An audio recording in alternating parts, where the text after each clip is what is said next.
13장. 너희 중에 선지자나 꿈꾸는 자가 일어나서 이적과 기사를 내게 보이고 그가 내게 말한 그 이적과 기사가 이루어지고 너희가 알지 못하던 다른 신들을 우리가 따라 섬기자고 말할지라도 너는 그 선지자나 꿈꾸는 자의 말을 청종하지 말라. 이는 너희의 하나님 여호와께서 너희가 마음을 다하고 뜻을 다하여 너희의 하나님 여호와를 사랑하는 여부를 알려하사 너희를 시험하심이니라.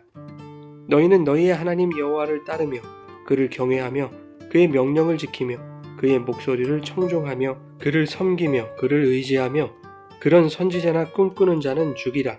이는 그가 너희에게 너희를 애굽 땅에서 인도하여 내시며 종되었던 집에서 속량하신 너희의 하나님 여호와를 배반하게 하려 하며 너희의 하나님 여호와께서 내게 행하라 명령하신 도에서 너를 꿰어내려고 말하였습니다. 너는 이같이 하여 너희 중에서 악을 제할지니라.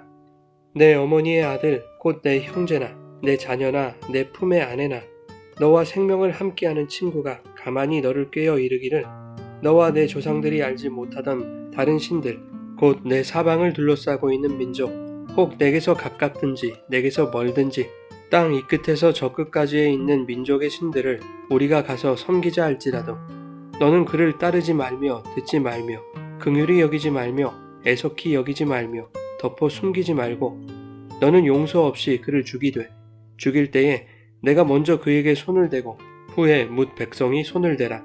그는 애굽 땅 종되었던 집에서 너를 인도하여 내신 내 하나님 여호와에게서 너를 꿰어 떠나게 하려 한 자이니 너는 돌로 쳐 죽이라. 그리하면 온 이스라엘이 듣고 두려워하여 이 같은 악을 다시는 너희 중에서 행하지 못하리라. 내 하나님 여호와께서 내게 주어 거주하게 하시는 한 성읍에 대하여 내게 소문이 들리기를 너희 가운데서 어떤 불량배가 일어나서 그 성읍 주민을 유혹하여 이르기를 너희가 알지 못하던 다른 신들을 우리가 가서 섬기자 한다 하거든. 너는 자세히 묻고 살펴보아서 이런 가증한 일이 너희 가운데 있다는 것이 확실한 사실로 드러나면 너는 마땅히 그 성읍 주민을 칼날로 죽이고 그 성읍과 그 가운데에 거주하는 모든 것과 그 가축을 칼날로 진멸하고 또 그 속에서 빼앗아 차지한 물건을 다 거리에 모아놓고 그 성읍과 그 탈취물 전부를 불살라 내 하나님 여호와께 드릴지니 그 성읍은 영구히 폐허가 되어 다시는 건축되지 아니할 것이라. 너는 이 진멸할 물건을 조금도 내 손에 대지 말라. 그리하면 여호와께서 그의 진노를 그치시고 너를 긍휼히 여기시고 자비를 더하사 내 조상들에게 맹세하심 같이 너를 번성하게 하실 것이라. 내가 만일 내 하나님 여호와의 말씀을 듣고 오늘 내가 내게 명하는 그 모든 명령을 지켜 내 하나님 여호와의 목전에서 정직하게 행하면 이같이 되리라.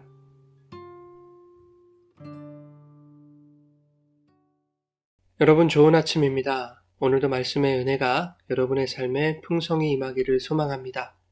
오늘 본문의 주요 관심은 이전 장과 연결되어 있습니다. 12장은 하나님에 대한 올바른 예배의 우선된 요소가 다른 신을 섬기지 말고 우상을 척결하는 것임을 강조했었습니다. 그것을 기초로 하여 오늘 본문은 이스라엘이 거짓 신에게 예배하는 세 가지 경우에 대해서 경고하고 있습니다. 첫째는 거짓 선지자에게 미혹되는 것입니다. 1절에서 3절은 꿈과 이적으로 미혹하는 자가 나타날 것을 예견하고 있습니다. 거짓 선지자들은 계시를 통해 사람들을 현혹합니다. 그들이 주장하는 계시는 검증하기 힘든 것이기 때문에 분별하기가 쉽지 않죠. 반대로 이적과 기사는 드러나는 것이기 때문에 현혹되기 쉽습니다. 오늘날 기독교 안에도 꿈이나 계시로 성도를 미혹하는 사람들이 있습니다. 하나님의 말씀보다 그 사람의 말을 청종하게 만들죠. 실상은 그의 말에 따르지 않으면 화를 입게 될 것 같은 두려움에 빠지는 것입니다. 그런데 미혹하는 자들의 말이 이루어지거나 그들을 통해 이적과 기적이 일어나는 경우에는 그 유혹을 떨쳐버리기가 더욱 어렵게 되는 것이죠. 하지만 우리는 사탄도 역사한다는 것을 알아야 합니다. 사탄의 역사는 강력합니다. 고린도후서 11장 14절과 15절에 의하면 사탄도 자기를 광명의 천사로 가장한다고 말하고 있습니다. 또한 사탄의 일꾼들도 자기를 의의 일꾼으로 가장하는데 그것이 그리 대단한 일이 아니라고 말하고 있습니다. 다시 말하면 사탄이 행하는 기적이나 이적이 사탄에게는 간단한 일이라는 것이죠. 그러나 성경은 그들의 행위대로 심판받을 것을 말씀하고 있죠. 사탄이 역사하는 이적의 마음을 뺏긴다면 그 이적을 쫓는 것 자체가 곧 우상숭배가 되는 것입니다. 그래서 본문은 거짓 선지자를 분별하는 확실한 지침을 주고 있는 것이죠. 꿈으로 미혹하는 자가 있거나 그가 말한 대로 이적과 기사가 이루어졌다 할지라도 그의 말을 청종하지 말라라고 분명하게 말씀하고 있습니다. 설사 그가 말한 것이 이루어지고 이적을 행한다 하더라도 그를 추종하고 그의 이적과 기적에 집중하게 함으로 하나님에게서 멀어지게 만드는 자는 거짓 선지자라고 말하고 있는 것이죠. 그런데 3절에 거짓 선지자의 미혹이 하나님을 사랑하는 여부를 시험하는 것이라고 말씀하죠. 그렇다고 하여 이 시험이 하나님이 의도적으로 계획하셨다는 것은 아닙니다. 그럼에도 불구하고 그러한 거짓 선지자들의 미혹이 하나님에 대한 사랑과 신실함 그리고 진리를 분별하는 것에 대한 테스트가 된다는 것입니다. 그러므로 성도가 하나님을 사랑하고 올바른 믿음을 가졌는지는 그가 교회 안에 스며든 인본주의와 기복주의, 거짓 복음과 거짓 선지자를 분별할 수 있는가로 알 수 있는 것이죠. 그런가 하면 6절 이하에서는 거짓 신에게 빠지는 유혹의 가능성이 가족이나 친구와 같은 가까운 사람들로부터 온다고 경고하고 있습니다. 형제나 자녀나 아내나 친구가 너를 꾀어 다른 신들을 섬기자 할지라도 너는 그를 따르지 말고 듣지 말며 긍휼히 여기지도 말고 애석히 여기지도 말라고 말씀하고 있습니다. 심지어 그것을 덮어 숨기지도 말고 용서 없이 그를 죽이라고 말합니다. 우상숭배를 종용하는 자가 가장 가까운 가족이라 할지라도 긍휼히 여기지 말고 반드시 죽여야 할 정도로 우상숭배는 돌이킬 수 없는 끔찍한 죄인 것이죠. 만약 내가 우상숭배를 종용하는 자라면 내 가족에게 나를 죽여야만 하는 무거운 책임을 지우는 것임을 알라는 것입니다. 이처럼 우상숭배는 자비와 용서가 없는 무섭고 잔인한 죄임을 가르치고 있는 것이죠. 마지막으로 12절 이하에는 어떤 불량배가 일어나서 그 성읍 주민을 유혹하는 경우에 대해서 말하고 있습니다.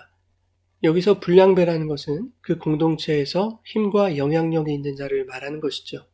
그가 주민을 유혹하여 다른 신을 섬기자 한 것이 사실로 밝혀진다면 15절 이하에 그 성읍의 주민들과 모든 가축을 칼로 진멸하고 그 성읍의 탈취물들을 모두 불살라서 하나님께 온전히 바쳐야 했습니다. 하지만 그 성읍에는 유혹에 미혹되지 않은 자들도 있었을지 모릅니다. 그럼에도 불구하고 모두를 죽이고 가축까지 죽이도록 한 것은 그렇게 모든 것을 진멸해야 할 정도로 죄의 전염성이 강하다는 것을 의미하고 있는 것이죠. 그 성읍을 진멸하지 않으면 우상숭배는 삽시간에 다른 성읍으로 전파될 것입니다. 급기야 이스라엘 전체에 퍼져 공동체 전체를 파멸시키게 되는 것이죠. 데살로니가전서 5장 22절은 악은 어떤 모양이라도 버려야 한다고 말씀하고 있습니다. 오늘 본문은 이 말씀의 적극적인 근거가 될 수 있습니다. 죄에게 작은 틈도 내어주지 않기 위해 모든 것을 멸함으로써 죄의 작은 불씨가 온 성읍을 덮치는 재앙을 막아내는 것이죠. 한 사람 혹은 한 무리 때문에 공동체 전체가 위험에 빠질 수 있습니다. 그 한 사람이 목회자가 될 수 있고 혹은 힘과 영향력을 행사하기 원하는 성도 개인이 될 수도 있습니다. 당을 짓고 수군대는 무리가 될 수 있는 것이죠. 모세의 시대였다면 그들은 모두 죽임을 당했어야 하는 것입니다. 이것은 대단히 두려운 말씀입니다. 죄의 가능성을 가지고 있는 우리 모두에게 해당되는 말씀이기 때문입니다. 그러나 오늘날 하나님이 그런 우리를 구약시대처럼 죽이지 않으십니다. 우리의 모든 죄의 가능성을 짊어지고 죄 없으신 예수님이 십자가에서 죽임 당하셨기 때문입니다. 이것은 얼마나 놀랍고 크신 은혜입니까? 때때로 거짓에 미혹되고 세상을 우상으로 삼기도 하며 다른 이들을 미혹하기도 하는 그래서 반드시 죽어야 할 존재들이지만 하나님은 당신의 아들 예수 그리스도를 통해 진멸당해야 할 자들이 치러야 할 대가를 받으시고 긍휼과 자비를 베풀어 주신 것입니다. 사랑하는 여러분, 우린 오늘 말씀을 통해 반드시 죽어야 했던 우리의 실체를 깨달아야 합니다. 그럼에도 불구하고 영원한 사망에 던지지 아니하시고 긍휼과 자비로 살리신 하나님의 사랑과 그리스도의 십자가 대속의 은혜를 발견할 수 있어야 합니다. 이 크신 사랑과 은혜가 기억되고 고백될수록 하나님은 우리의 삶에서 더욱 마음과 뜻을 다하여 하나님을 사랑하는 삶을 살아가게 하실 것입니다. 그리하여 주님의 말씀을 듣고 그가 명하는 모든 명령을 지켜 여호와의 목전에서 정직하게 행할 수 있도록 성령의 능력을 허락해 주실 것입니다.